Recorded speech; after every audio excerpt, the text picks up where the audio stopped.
Assalamualaikum warahmatullahi wabarakatuh. Selamat pagi semuanya. Gimana kabarnya hari ini? Saya harap kabarnya baik-baik saja ya. Kembali lagi dengan saya Messi Noviana Berupinam SPD, guru bidang studi IPS atau ekonomi. Di sini saya akan membahas mengenai kebutuhan pada ekonomi. Apa itu kebutuhan?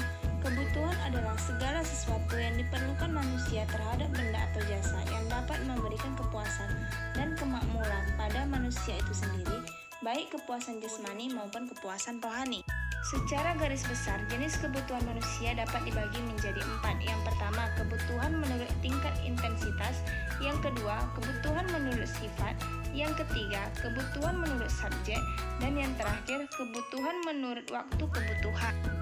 Baik, di sini saya akan membahas yang pertama, kebutuhan menurut tingkat intensitas terbagi menjadi 3, yaitu pertama, kebutuhan menurut primer. Kebutuhan menurut primer adalah jenis kebutuhan yang harus dipenuhi agar manusia dapat mempertahankan hidupnya. Contoh seperti manusia harus makan, minum, dan berpakaian. Dan manusia juga memerlukan tempat tinggal atau rumah untuk mereka tempat. Kedua ialah kebutuhan sekunder. Kebutuhan sekunder itu ialah bersifat pelengkap. Contohnya seperti manusia perlu sepeda, kipas angin, meja, kursi, kulkas, dan peralatan lainnya yang berfungsi untuk meningkatkan kenyamanan. Yang ketiga ialah kebutuhan tersier. Pada umumnya, seseorang masih merasa belum cukup meskipun dia telah dapat memenuhi kebutuhan primer dan sekunder, dan dia memerlukan hal-hal yang tingkatannya lebih tinggi. Dia masih memiliki keinginan untuk memiliki mobil, piano, serta kebutuhan mewah lainnya.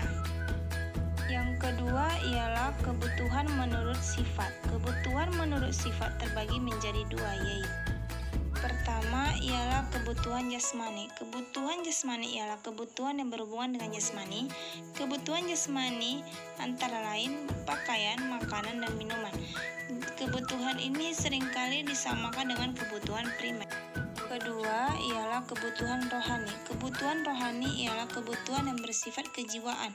Contohnya, agar terhindar dari kebosanan rutinitas sekolah, kita perlu menghibur diri dengan mendengarkan musik atau menonton film.